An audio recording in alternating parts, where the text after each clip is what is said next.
Why do T-90 tanks have two large red reflectors on the turret? Usually, people who are not very knowledgeable tend to confuse Soviet tanks, as these, due to their updates like reactive bricks, look quite similar to each other. But you don't confuse a T-90, its red eyes give it away. What are these red eyes for? Is it something related to lighting? Are they to intimidate the enemy? Or are they for something else? In this video, we will talk a little about what active protection systems are, and you will discover a little more about these interesting tanks. Already from the release in the 80s of the M1 Abrams and the emergence of modern anti-tank weapons such as laser-guided missiles, there was a growing concern on the part of the Soviets about the obsolescence of their tanks, such as the T-80 and T-72 and derivatives.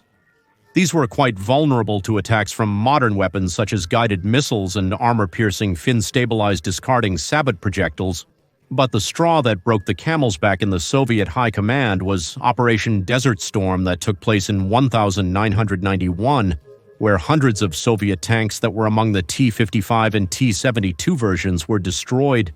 It even happened that 9 M1 Abrams and 2 M2 and M3 Bradley that left their main group shot down more than 300 T-72 and T-55 tanks without suffering significant damage. Even before this conflict, the T-90 was being developed, but this was the propellant to speed things up. In December of '91, the Soviet Union would fall, but this did not stop the development of the new tank that would replace the already old T-72 and T-80.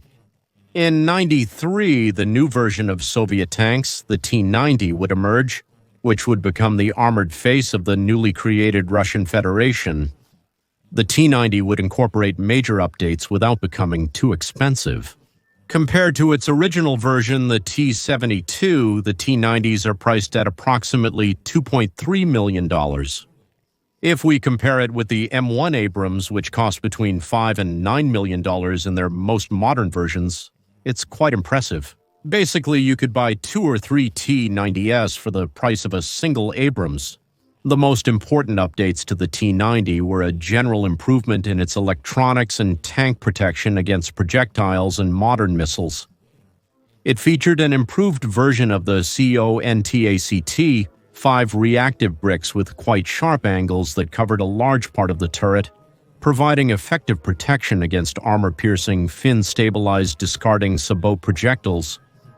But the most important update, and the one that made it worth creating a whole new version of tanks from the T-series, was the Shtora-1 countermeasure system, or Curtain 1 in English, which actually began development in 1975, and was in fact revealed to North Atlantic Treaty Organization by an involved engineer who was later executed for espionage. The Shtora-1 is essentially an active electro-optical protection system whose main goal was to interrupt the laser designator and laser rangefinders of anti-tank guided missiles, such as the very popular BGM-71 TOWs of those years.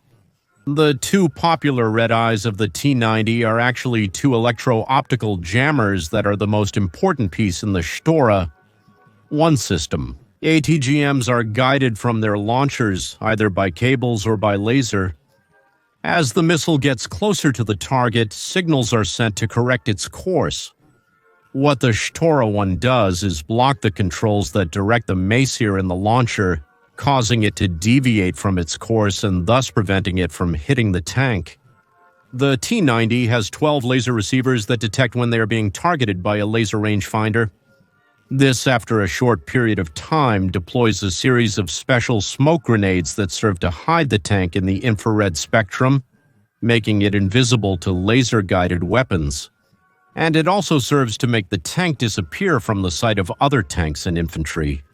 Also, after a missile is detected, the commander can press a button causing the tank's turret to be diverted towards the missile. This system is not designed to face air-to-ground anti-tank missiles because it does not have much range and cannot face missiles coming from too high angles. Something curious about electro-optical jammers is that in combat they do not look at all like 2 red headlights, or we see in movies, video games, or military parades. Many people think that these are to intimidate the enemy, but it really isn't like that. It would be counterproductive to reveal your position on purpose just to intimidate the enemy.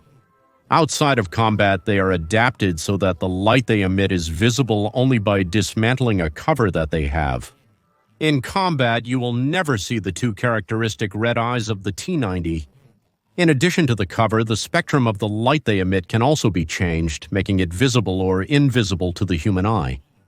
Nowadays, this system is a bit outdated, as missile guidance systems have not stopped evolving since the 90s. However, they are still very useful for Cold War anti-tank missiles. The T-90s have currently suffered a lot of disrepute due to a recent event in the current Russian-Ukrainian conflict, because an M2 Bradley with a 25mm cannon defeated a T-90 with a 125mm cannon. Although it is extremely impressive, these are things that happen in conflicts as intense as this one. For me, the amount of attention the media is giving to this event is a bit exaggerated. This event probably shows us more than anything that the T-90s are like the T-72s in the 80s. They need a major update.